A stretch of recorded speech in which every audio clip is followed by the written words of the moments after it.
everybody, welcome to Astrology and Psychic Reading to Lady D. I'm your host for the segment, Lady D. I hope you've all had an amazing week. So for this week with the planets, the big news is Mercury retrograde will be over. So today Mercury is going direct. And it's going direct on the node, the North Node. So it's about life lessons, destiny, and Mercury is how we think and communicate. So there's a lot of thinking and looking at what direction we want to go in and where we want to move forward in our lives. So maybe a lot of like destiny things might be happening around these next couple of days with that, with those two lining up. But Mercury moving forward is at least it's very good. So now it's time to start with new projects, signing contracts, getting ready for new things coming up ahead. That's all will have more of an alignment with that moving forward, and things running more smoothly as well. We've also, and it's going to be in Aries still, so it is a lot of strong opinions, strong. What you're thinking is like very strong. Aries people who have Mercury in Aries, they're very opinionated. They have very strong thoughts. They can be a little bit argumentative. So we're still in that sort of very strong energy, and we've also got other planets there as well. We've still got Venus here. We've still got Chiron. We've got the Mercury, and we've got the node. Also, this happening this week on the 29th, we're going to have Mars, which is going to be conjuncting Neptune. That's going to be on the 29th of April. With that there, I see that it's not as bad. I mean, we might feel a bit lethargic, a bit less motivated with that. We also may feel a little bit like we don't get as angry. So it could also be times of sort of more delusion and I guess a craziness too. But on a whole, I see Neptune as a dissolve, and that with Mars, it's also like a dissolve with sort of motivation or anger. So it can be a little bit died down. And then we're going to also have Mars will then go into Aries on the 1st of May. So going to Aries, that's right. So over the next couple of months, we're going to have a very strong Mars here, Mars going into Aries. So Aries, as I said, it's a very strong sign. It's the strongest star sign. It's the first sign, so it's the strongest star sign. I had a friend who's in Aries, and she reckons that they're the babies. I said, I don't understand what you mean by that. She's like, of course, we're the first star sign. I'm like, that doesn't make sense. So I always say they're the first, they're the strongest. So when we get the Pisces, they're the weakest because they're the last. So Mars in Aries can be a time of war. It can be a time of argument, but it can be a time of strength. If you are in Aries and you do have your Mars in there, you can have a bit of a temper. Anyone that does have Mars in Aries can have a bit of a temper. But it also can make us feel more motivated too and more energized to move ahead as well. So we get the full potential of Aries in the bad and the good with it. And then we've also got this week, we've got Pluto on the 2nd. Pluto will be moving retrograde. So it'll be retrograde until around November. And it's going to retrograde in Aquarius. It will eventually go back into Capricorn for a little bit back in September. But I'm just trying to see on my chart here when it moves direct. I'm sure it's around October, November when it goes direct there. But at the moment, it's still going to be retrograding in Aquarius. We've also got Venus, which will be moving into Taurus on the 30th of the 4th as well. So there's still a lot of movement here with the planets in this week. There's still a lot of things that are coming up. They're all moving forward, which is good. Venus in Taurus is a strong Venus because Taurus is ruled by Venus. And so that's where we might be feeling more like we want to have more luxurious things. We want to look to finer things in life. We want to feel very comfortable as well with that energy. We do have a square. We have that full moon with that square with Pluto. For most of the week, we are going to have Pluto square sort of the sun here.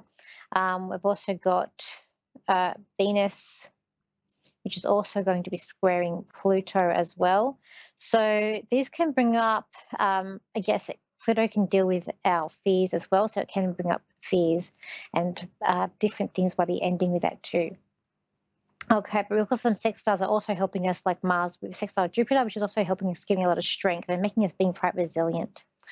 Let's go to the phone. So we've got here Michelle. She's in Michigan in America. So hi, Michelle. How are you today? Hi, I'm good. How are you? I'm good. How can I help you today? I was just wondering what you've seen in my marriage right now. Okay. So, Michelle. I just feel like you don't want to fight. I just see someone yelling and then someone with their hands over their ears and they're not wanting to, they don't want to hear it. They don't want to hear it as well. Um, but I feel like your partner loves you, but I feel like it's him trying to talk to you and you're not wanting to hear. So I could be getting it the other way around, but that's what I'm hearing. But I also feel like this man loves you, but it's like he needs to really tell you something, or it's like he wants you to listen to him. Can you relate to this? Yes, definitely. Okay. Oh, good. Because I'm hearing I love you, but you got to listen to me. That's why I was getting that.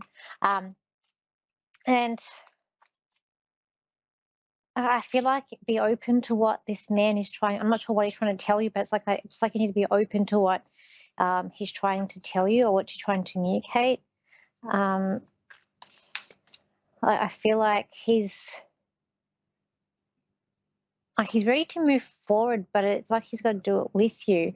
But at the same time, I feel like on your end, you are listening and you are communicating well, but it's not in the way that he wants it to be done, or that he wants to. So this is not a one-sided thing that's happening.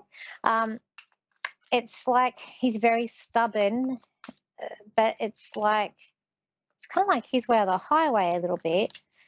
Uh, okay. Yes, And definitely it's that. like, His way or the highway. yeah, yeah, it's like,